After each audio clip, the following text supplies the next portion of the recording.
जय संविधान। देखिए, आज मैं पब्लिक इंडिया के प्लेटफॉर्म पे एक ऐसे व्यक्तित्व को बुलाया है मैंने कि जिनसे आज मैं आशा करता हूं मैं बहुत कुछ सीखूंगा और मेरे दर्शक श्रोता बहुत कुछ सीखेंगे, क्योंकि मैंने जो ज्ञान का भंडार जिस व्यक्ति में देखा है आज उनको बुलाया है। डॉक्टर प्रभुनारायण मिश्रा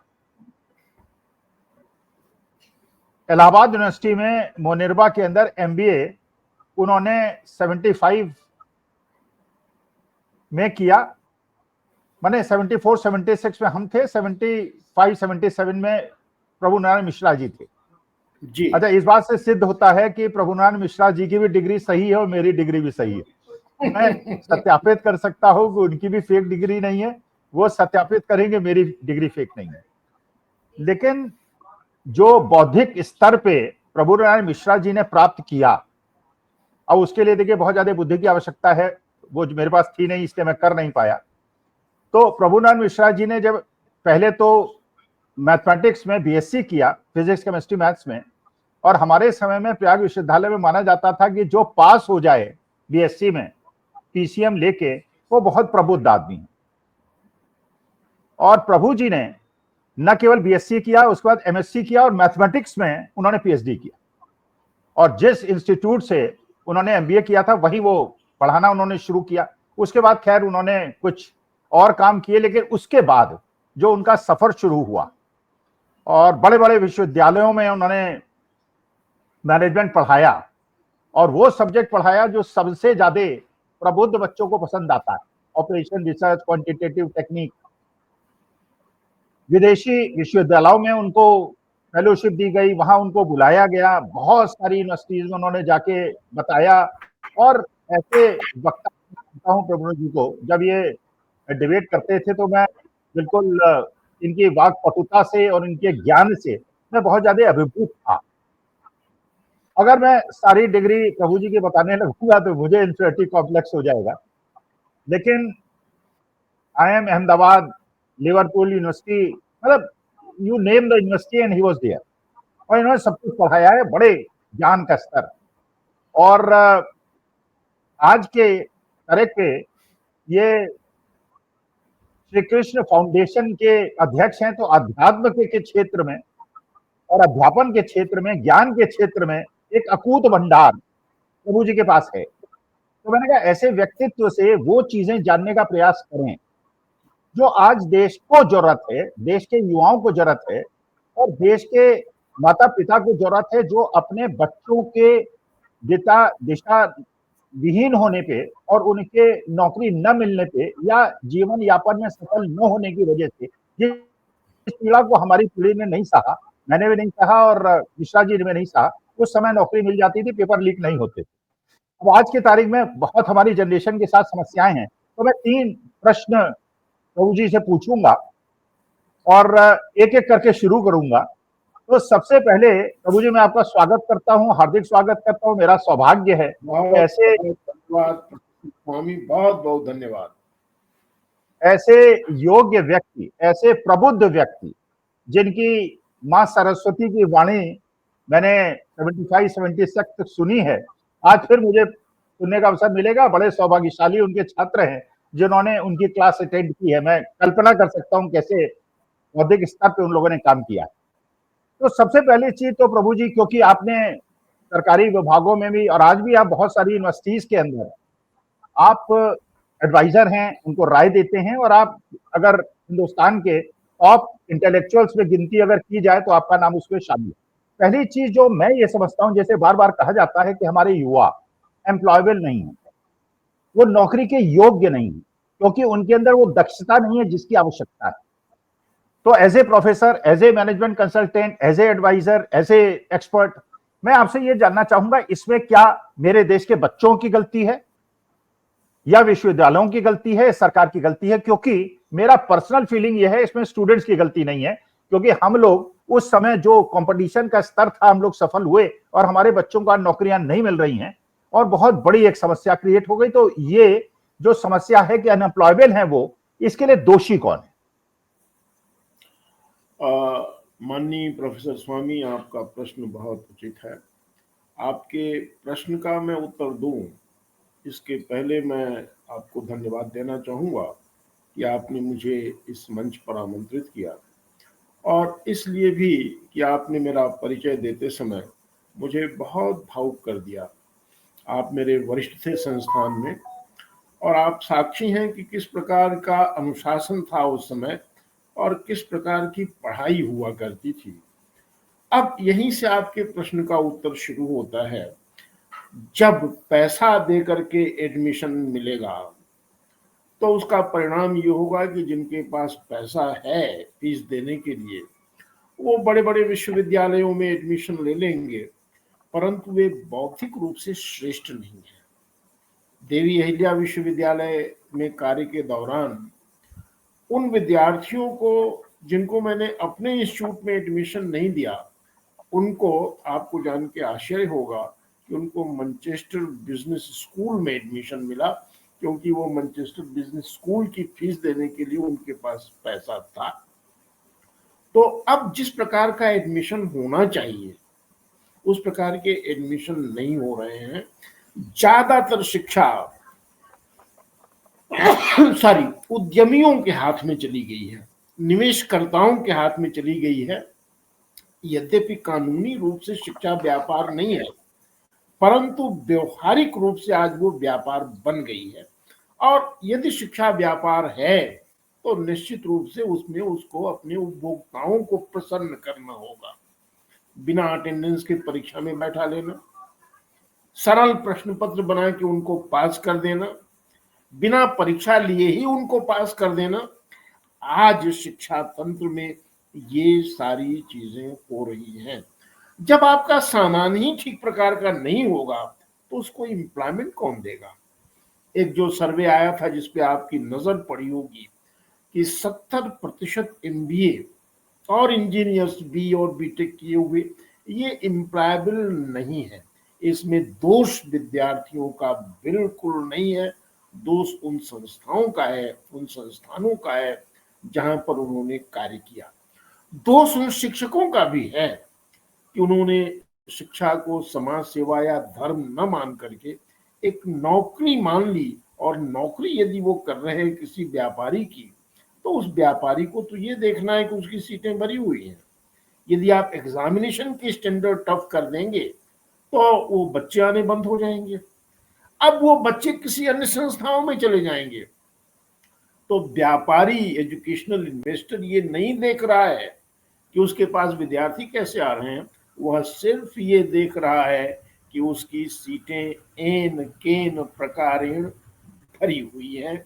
ये स्थिति है, और यही कारण है कि हमारे जो युवा हैं जिनके पास डिग्री तो है, पर उस डिग्री के समतुल्य नहीं ज्ञान है और नहीं योग्यता है। यही कारण है।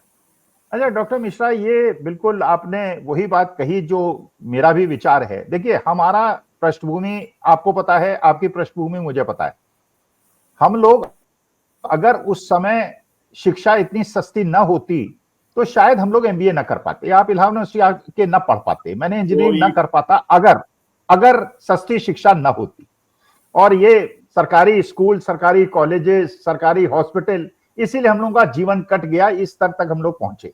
आज के बच्चों के साथ जो आपने इनडायरेक्टली कहा, जो ये निजीकरण हो रहा है, तो क्या हमारे देश के जो गरीब बच्चे हैं, जो मध्यम वर्ग के बच्चे हैं, हमारे आपके बच्चे हैं, क्या वो बच्चे उच्च शिक्षा से वंचित रह जाएंगे? और अगर ऐसा पूंजीपतियों के बच्चे, पैसे वालों के बच्चे ही इंजीनियरिंग MBA करेंगे जो अयोग्य होंगे, क्योंकि क्या राष्ट्रहित के खिलाफ नहीं होगा? और ये निजीकरण, आपने प्रोफेसर स्वामी मेरी दुखती हुई रग छू दी, और आपने बिल्कुल सही कहा।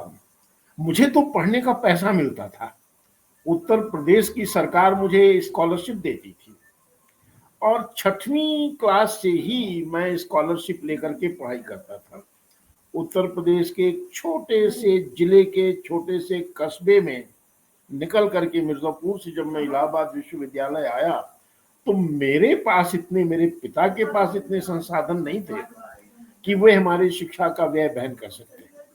आज हम जिन स्थानों पर हैं उन स्थानों पर मात्र इस नाते हैं कि हमें लगभग निःशुल्क या बहुत कम पैसे पर एक गुणवत्तापूर्ण शिक्षा प्रदान की गई और हम लोगों ने अपने सीमित दायरे में देश और समाज का कुछ न कुछ भलाई किया।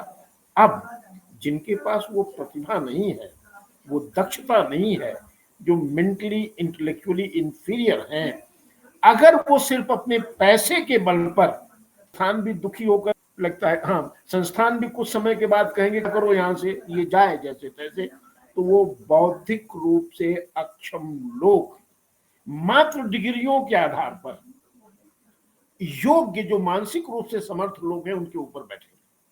मैं बिल्कुल भी अपनी पढ़ाई लिखाई नहीं कर सकता था और मैं अपने बच्चों को वैसी शिक्षा, अगर देवी अहिल्या विश्वविद्यालय ने टीचर्स के लिए फीस कम न की होती, तो मैं ये सत्य बता रहा हूँ, मैं अपने बच्चों को वैसी शिक्षा नहीं दे पाता जिस प्रकार की शिक्षा सरकार के व्यय पर, सरकार के सपोर्ट से हम लोगों ने प्राप्त की है। 3 चीजों से सरकार को कभी हाथ नहीं मोड़ना चाहिए अपना। स्वास्थ्य से नहीं मोड़ना चाहिए, शिक्षा से नहीं मोड़ना चाहिए। हम लोगों के जमाने में तो सरकारी अस्पताल हुआ करते थे, 1 रुपए की 8 आने की पर्ची बनती थी और ज्यादातर दवाइयां और योग्य से योग्य डॉक्टर हमको देख लेते थे, ज्यादातर दवाइयां हमको अस्पताल से मिल जाती थी। आज अगर किसी के पास साधन है तो वो सरकारी अस्पताल में जाना पसंद नहीं करता है, जबकि सरकारी अस्पताल के डॉक्टरों की नियुक्ति एक कठोर प्रक्रिया के द्वारा होती है। योग्यता की उनमें कोई कमी नहीं है, पर दृष्टि जैसी बन गई है, वहां पे संसाधनों का पूरी तरह पे अभाव है, तो स्वास्थ्य से सरकार को हाथ नहीं खींचना चाहिए। शिक्षा से भी किसी भी सूरत में सरकार को हाथ नहीं खींचना चाहिए, अन्यथा एक प्रतिभाशाली पीढ़ी शिक्षित होकर समाज के काम में नहीं आ सकेगी। क्योंकि वो प्रतिभाशाली हैं, योग्य हैं, सिर्फ उनके पास डिग्री नहीं है, तो वो अपराध करेंगे। मानसिक रूप से वो बड़े काबिल हैं और इस प्रकार के जो अपराधी बनेंगे, उनको ये भ्रष्ट पुलिस व्यवस्था रोक न पाएगी। और तीसरी चीज जहां से सरकार को कदापि हाथ नहीं खींचना चाहिए, एडमिनिस्ट्रेशन, पुलिसिंग और प्रशासन, इन 3 चीजों को सरकार को सदा ही अपने पास रखना चाहिए। पुलिसिंग और एडमिनिस्ट्रेशन तो सरकार के पास है, परंतु शिक्षा से तो सरकार ने हाथ खींच लिया है और स्वास्थ्य से भी सरकार ने हाथ खींच लिया है। स्वास्थ्य का तो पूरी तौर पे कॉर्पोरेटाइजेशन हो गया है और वो एक व्यापार बन गया है। जिन 2 चीजों पर व्यापार होगा जिसकी हमने कभी कल्पना नहीं की थी, आज उन्हीं चीजों का व्यापार हो रहा है और फलता फूलता व्यापार है वो। ये घातक है, ये घातक है। सरकार को, पुनः मैं इस बात को दोहराऊंगा, शिक्षा और स्वास्थ्य से सरकार को हाथ नहीं खींचना है। अच्छा डॉक्टर मिश्रा, एक आपकी बात से मुझे ये जानने की इच्छा हुई, आपने कहा कि छात्रों का दोष नहीं है, ये प्रबंधकों का दोष है और कुछ हद तक आपने कहा कि ये शिक्षकों का दोष है। देखिए, आपको याद है जब हम लोग प्रयाग विश्वविद्यालय में पढ़ा करते थे, अध्यापकों का क्या रौब होता था, बिल्कुल होता, और अध्यापकों का कितना सम्मान होता था। वही द्रोणाचार्य वाली बात कि अश्वत्थामा ने कहा कि राजपूतों के बच्चे दूध पीते हैं, तुम मुझे दूध पिलाओ कैसा लगता है। तो उन्होंने चावल की मानी डाल के दूध बना के कि यह बेटा दूध है। कारण शिक्षक को इतना ज्यादा सम्मान मिलता था समाज में।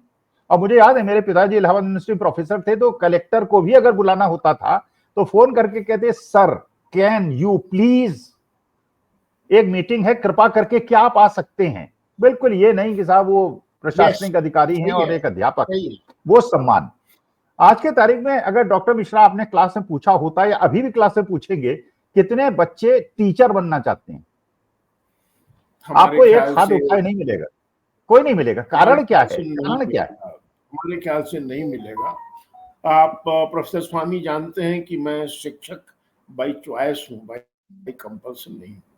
कि कुछ नहीं मिला तो मैं टीचिंग में आ गया, उद्योग जगत को छोड़ करके मैं शिक्षा के क्षेत्र में आया था। लेकिन आज शिक्षक बनने की इच्छा हमारे युवाओं से निकल चुकी है। वो इसको कोई बहुत अच्छा प्रोफेशन या जॉब नहीं समझते हैं। उस जमाने में जब हम लोग विद्यार्थी हुआ करते थे, शिक्षकों का जो रुतबा, जो शब्द आपने प्रयोग किया था, वो आज नहीं है। उस रुतबे का कारण क्या था? उस रुतबे का कारण था उनका चरित्र। उस रुतबे का कारण था उनको अपने स्टूडेंट सेंट्रिक होना। अपने विद्यार्थियों के लिए ही वो दिन रात काम करते थे, तो कोई उनका दूसरा प्रयोजन नहीं था। तो अपने विद्यार्थियों का ध्यान देना और अपने चरित्र को बहुत ऊंचे दर्जे का रखना, इन दो कारणों से उनका रुतबा हुआ करता था। आपको एक घटना याद आ जाएगी। अब उनके बाल बच्चे जरूर सुन रहे होंगे, पर प्रोफेसर मोहनलाल तो नहीं होंगे, जो पॉलिटिकल साइंस के प्रोफेसर थे इलाहाबाद यूनिवर्सिटी में। उनका बेटे का भी देहांत हो गया, जो उनका बेटा आनंद मोहन था, हाँ उसका भी हाँ, देहांत हो गया। दुखद है, ये दुखद है। उनकी बेटी का एमबीए में एडमिशन हुआ था। कुछ लोगों ने ये कह दिया कि भाई professor Mohanlal ji political science के इसी यूनिवर्सिटी में प्रोफेसर हैं, तो उनके प्रोफेसर मित्रों ने उनकी मदद कर दी और उनकी बेटी का भी एमबीए जैसे प्रेस्टिजियस कोर्स में एडमिशन हो गया। आपको याद आएगा, प्रोफेसर मोहनलाल जी ने अपनी लड़की का एडमिशन विड्रॉ करा लिया था, उसको पढ़ने नहीं दिया था, कहा कुछ और पढ़ लेगी, एमबीए नहीं करेगी। तो यह चारित्रिक स्तर अपने शिक्षकों का उस वक्त हुआ करता था। उनकी ईमानदारी और उनकी सत्यनिष्ठा संशय से दूर थी, और इसी अधिकार के तहत वो कमिश्नर को बुलाते थे अपने दफ्तर में, इसी अधिकार से वो कलेक्टर को बुलाते थे, और कलेक्टर और कमिश्नर भी उनसे मिलने जाने में गौरव का अनुभव करते थे कि आज प्रोफेसर स्वामी ने मुझे बुलाया है, आज प्रोफेसर लाल ने मुझे बुलाया है। ये भावना हुआ करती थी, वो सम्मानित महसूस करते थे कि इलाहाबाद विश्वविद्यालय के किसी प्रोफेसर ने आज उनको बुलाया है। आज जो चारित्रिक गिरावट हमारे शिक्षकों में आई है, वो उसी वजह से ये सारा दुष्परिणाम हो रहा है। और दूसरी बात, अब वे नौकर बन गए हैं मालिक के, व्यापारी के नौकर बन गए हैं। क्योंकि हमारा जो मालिक था वो अदृश्य था, अब वो मालिक दिखाई देता है।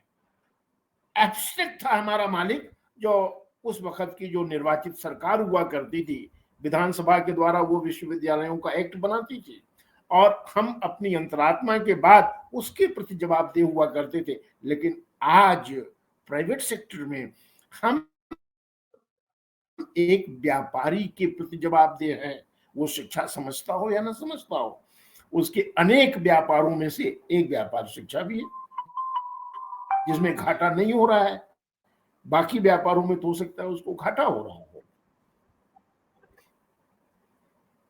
नहीं, इसमें डॉक्टर साहब मैं एक चीज जानना चाहूंगा। देखिए, जो समस्या आपने बताई, ये स्टूडेंट्स भी जानते हैं, ये टीचर्स भी जानते हैं, ये मैनेजमेंट भी जानता है।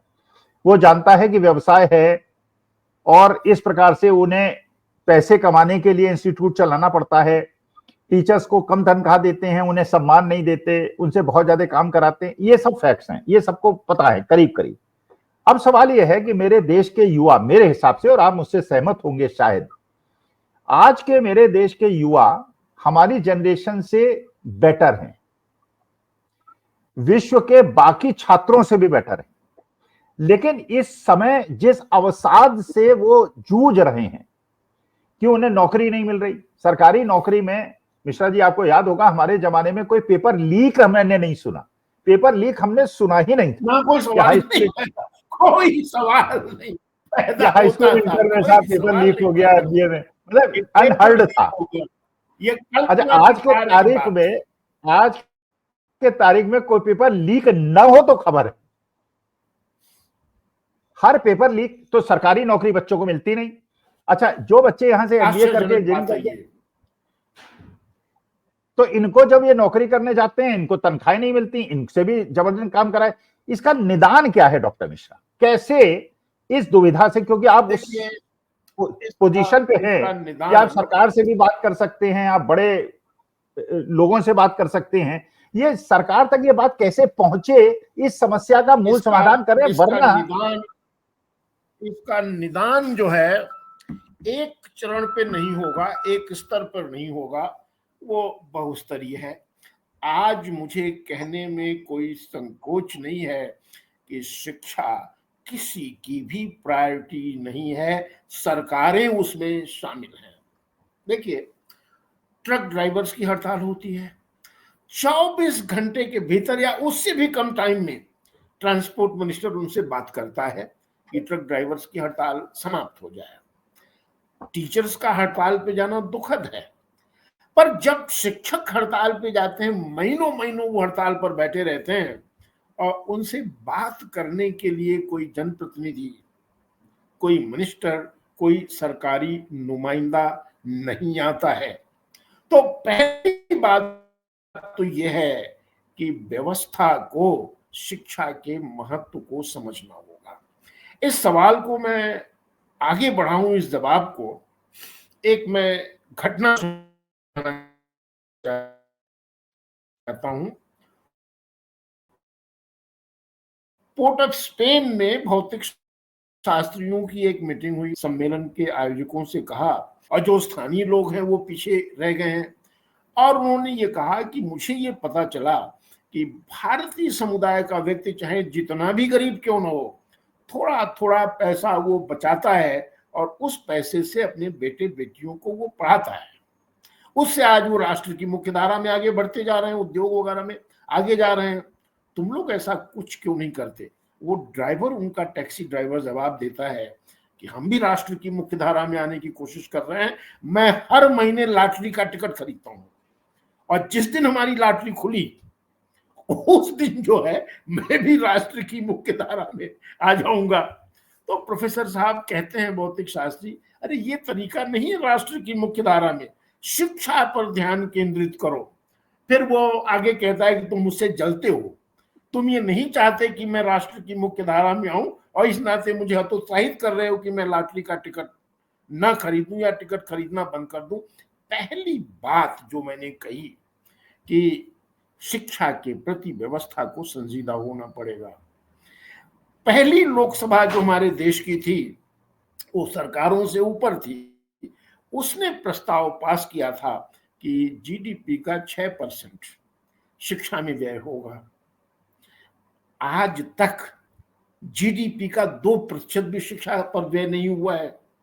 कई शिक्षा नीतियां हमारे सामने आई, कोठारी कमीशन से लेकर के और नेशनल एजुकेशन पॉलिसी 201 तक अभी जो वर्तमान में आई है, परंतु कोई भी शिक्षा नीति पूरी तौर पे लागू नहीं की गई। दो बातें जो प्रमुखता से कही गई हैं उसमें कि हम आर्थिक संसाधन शिक्षा को देंगे, नहीं दिया। दूसरा ये कि जो एजुकेशनल इंस्टीट्यूशन को हम ऑटोनॉमी देंगे, वो ऑटोनॉमी भी नहीं दी। तो किसी भी शिक्षा नीति को पूरी तौर पे लागू नहीं किया। पहला दोष तो व्यवस्था का है। शिक्षा के प्रति उन्हें संजीदा होना पड़ेगा, गंभीर होना पड़ेगा। इसके बाद जो गंगा का प्रदूषण गंगोत्री से ही शुरू हो जाता है तो नेचुरली गंगा सागर तक जाते जाते तो वो बहुत खराब हो जाती है। इसके बाद 1992 का दौर आया, जहां पर शिक्षा सरकारी हुआ करती थी, कुछ एक संस्थान प्राइवेट हुआ करते थे देश भर में जो बढ़िया चलते थे। अब ढेर सारे लोग लिबरलाइजेशन के युग में शिक्षा के क्षेत्र में कूद पड़े। शिक्षा की गुणवत्ता उनका कभी उद्देश्य नहीं रहा। एक्सेप्शन हर जगह होते हैं, यहां भी है, मुनाफा उनको कमाना था। तो उनके व्यापार को चलाने के लिए कुछ सम्मान, आत्मसम्मान विहीन घटिया किस्म के लोग फैकल्टी के नाम पर उनको मिल गए। अब उनको चाहिए विद्यार्थी, तो विद्यार्थी दलालों के माध्यम से उनके पास जाने लगे। ये राष्ट्रीय सच्चाई है। तो इस प्रकार जब आप विद्यार्थियों को कस्टमर के रूप में आमंत्रित करके ले आए हैं तो आप उनसे काम नहीं करा सकते, उन पे अनुशासन नहीं थोप सकते। आपको उनके म्यूजिक पर डांस करना होगा, क्योंकि वो विद्यार्थी नहीं है, वे आपके उपभोक्ता हैं। प्रयत्न इस नाते तीनों ही स्तरों पे होना चाहिए, सरकार के स्तर पर, हम शिक्षकों के स्तर पर और समाज के स्तर पर। और इसे मतलब जिसे कहते हैं गले तक पानी आ गया है, नाक डूबने वाली है। अब विलंब करने की आवश्यकता नहीं है, तत्काल कदम उठाया जाना आवश्यक है। अच्छा, एक डॉक्टर मिश्रा में एक और प्रश्न पूछना चाह रहा था। देखिए, हम लोग हमेशा ये कहते हैं कि भारत का जो डेमोग्राफिक डिविडेंड है, ये हम सबसे युवा देश हैं पूरे विश्व के अंदर, और ये हमारा सौभाग्य है कि अगले 20 साल भारतवर्ष के हैं। तो एक अध्यापक के रूप में आप क्या समझते हैं कि यह जो डेमोग्राफिक डिविडेंड है ये डिजास्टर नहीं बन जाएगा और राष्ट्र के लिए खतरनाक नहीं होगा, मेरे भारत माता के लिए, बिल्कुल। अगर मेरे देखिए, बच्चे अब साथ दे? इस डेमोग्राफिक डिविडेंड का फायदा लेने के लिए हमें अपनी आबादी को वास्तविक जनशक्ति में परिवर्तित करना होगा। भीड़ है हमारे पास, सुयोग्य लोग नहीं हैं, और भीड़ को आपको पावरफुल लोगों में कन्वर्ट करने के लिए उनको शिक्षा देनी होगी। कैसी शिक्षा देनी होगी? वैल्यू स्ट्रांग हो वो और स्किल स्ट्रांग हो, दोनों में वो ताकतवर हो, ईमानदार हो, चरित्रवान हो और वो योग्य भी हो। अन्यथा ये तो बन करके सिरदर्दी का काम करेंगे, ये वजन हो जाएगा देश के ऊपर। ये बताइए, हमारी इतनी बड़ी पॉपुलेशन है, क्या इस पॉपुलेशन को हम विदेशों में काम करने के लिए भेज सकते हैं? क्या विदेशी संस्थान इनको स्वीकार करेंगे? अगर विदेशी संस्थान इनको स्वीकार करेंगे तो किस रूप में स्वीकार करेंगे? अकुशल श्रमिक के रूप में ही इनको अपने देश में आने देंगे। तो अगर हमें अकुशल श्रमिकों का निर्यात करना है तब तो ठीक है, अगर हमें सुयोग्य जनशक्ति का को बाहर भेजना है तो उनको हमें देनी होगी, उनको हमें वैल्यूज देने होंगे, उनको हमको स्किल देना होगा। आपने प्रोफेसर साहब बिल्कुल ठीक बात कही। ये बढ़ती हुई युवा पॉपुलेशन हमारे लिए सिरदर्दी बनने जा रही है। रेंडमली किसी दिन का अखबार आप उठा लीजिए, किसी भाषा का और किसी प्रदेश का, युवाओं द्वारा किए गए अपराध की खबर उसमें आप प्रमुखता से पाएंगे। जिस शहर में मैं रहता हूं, 3 दिन पहले की घटना है। एक ग्वालियर से युवती आई थी यहाँ ब्यूटिशियन बनने के लिए और उसका मर्डर कर दिया गया। ज्यादा पुरानी बात नहीं है। मर्डर करने वाले उसके जान पहचान के मित्र लोग उसमें शामिल हैं। इन सब की बुनियाद में है क्या? इन सब की बुनियाद में यही है कि हमने ठीक प्रकार से शिक्षा देने का काम नहीं किया है, और जिनको हमने अच्छी मान लीजिए शिक्षा दी भी, उनको हमने अपॉर्चुनिटीज नहीं दी हैं कि अपने वो ज्ञान का ठीक प्रकार से प्रयोग कर सके। अच्छा डॉक्टर मिश्रा, एक देखिए, ये सीमाएं हमको पता चल गई, ये सीमाएं हमें पता चल गई, वास्तविकता हमें पता चल गई, कमजोरियां हमें पता चल गई। एक शिक्षक के रूप में, गुरु के रूप में हमारे यंग जनरेशन को और उनके माता पिता को, क्योंकि मैं सबसे ज्यादा दयनीय स्थिति में अगर किसी को पाता हूं तो माता पिता को पाता हूं। बच्चे तो देखिए इस उम्र में बहुत ज्यादा केयरलेस होते हैं, लेकिन माता पिता दुख में होते हैं क्योंकि वो खेत बेच के, उधार लेके, परेशानी में पड़ के बच्चों को पढ़ाते हैं। हाँ।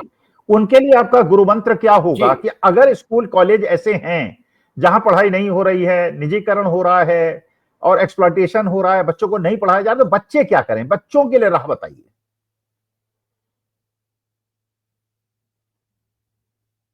वर्मा की एक पंक्ति याद दिलाऊंगा,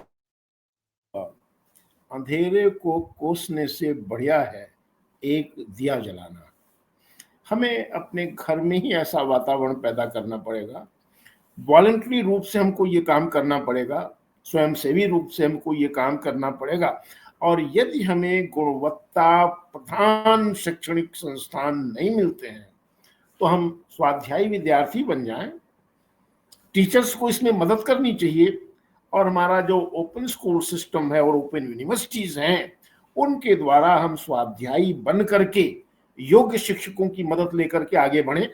और शिक्षकों को भी अपना एक समुदाय बना लेना चाहिए कि इन विद्यार्थियों को हम अपने फ्री टाइम में मदद पहुंचाएंगे, उनको सुयोग्य बनाएंगे, न कि शिक्षा के दलालों के पास, भेड़ियों के पास हम इनको छोड़ देंगे कि जो उनका मांस नोचने का काम करें।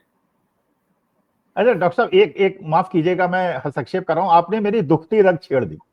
देखिए, गवर्नमेंट ऑफ इंडिया का एक प्रोग्राम था और दिल्ली गवर्नमेंट का भी एक प्रोग्राम था कि हम स्कूल के बच्चों को एंटरप्रेन्योरशिप पढ़ाएंगे, और मैंने अपने जीवन में करीब 20 साल एंटरप्रेन्योरशिप पढ़ाया। मैं प्रोफेसर ऑफ एंटरप्रेन्योरशिप ही था, तो मैंने फॉर्म भरने शुरू किए। अच्छा, 10-15 मिनट जब सारे फॉर्म मैंने भर दिया, पूरा सारी मेहनत कर दी, सब कुछ कर दिया, तो उन्होंने कहा कि आपकी उम्र क्या है? मैंने कहा मेरी उम्र 70 साल है। कहने लगे नहीं, 35 साल तक की उम्र के लिए ही लोग पढ़ाए जा सकते हैं, वो पढ़ा सकते हैं, उसकी उम्र के लोग अयोग्य है, अब ओवर एज हैं।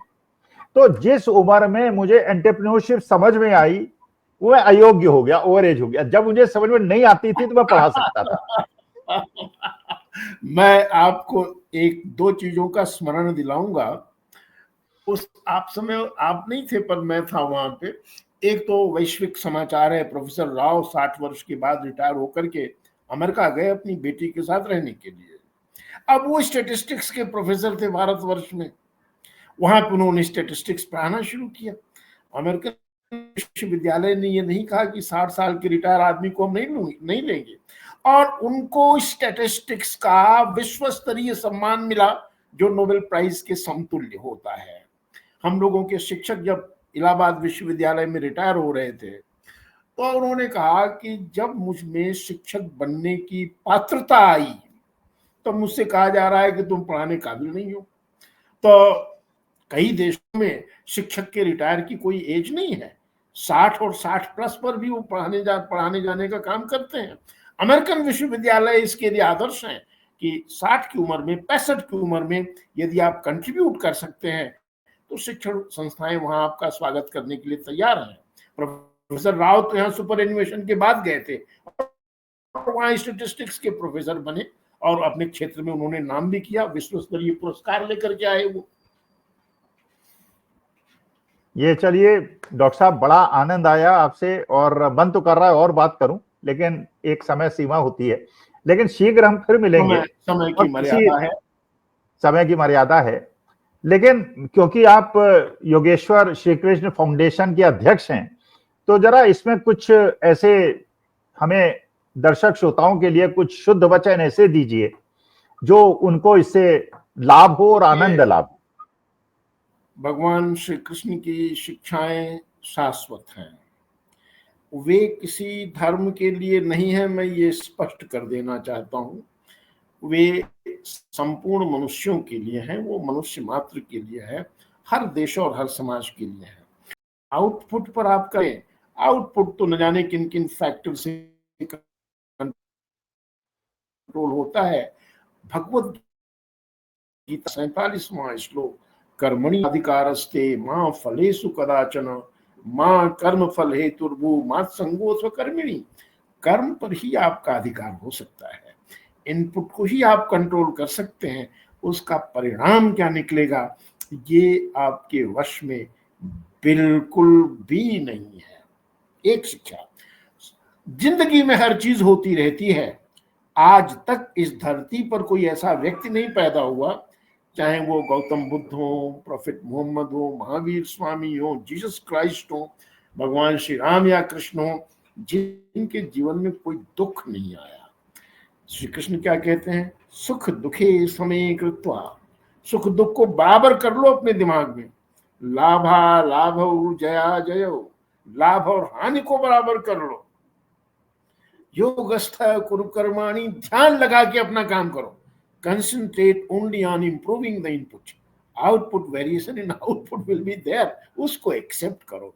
तो इन शिक्षाओं को हृदयंगम करके हम एक संतुलित व्यक्ति बन सकते हैं। योगेश्वर श्री कृष्ण फाउंडेशन यही काम कर रहा है। और कृष्ण जी की कथाएं मैं बड़े बड़े होटलों में जाके नहीं सुनाता हूँ, एलीट क्लास को नहीं सुनाता हूँ, मैं दलित बस्तियों में जाकर के भगवान श्री कृष्ण के गुणों की चर्चा करता हूँ, उनके शिक्षाओं की चर्चा करता हूँ, क्योंकि उन्हें भी अधिकार है कि इस उच्च कोटि के ज्ञान को वो सुन सकें, उनके भी लाभदायक है और अपनी परिस्थितियों को बदलने की कोशिश करें। वाह, आनंद आ गया डॉक्टर साहब, आनंद आ गया। आपने मुझे ये मौका दिया, मैं नहीं, मौका महाराज, मौका प्रभु जी आपने मुझे दिया है, और दर्शक श्रोताओं को बड़ा आनंद आएगा। मुझे भी बहुत आनंद आ रहा है। मुझे लग रहा है कि जैसे मैं मुनिरबा के क्लास के बेंच में बैठा हूं और अध्यापक को सुन रहा हूं। बहुत बहुत आनंद आया, और फिर करेंगे, फिर हम डिस्कशन करेंगे।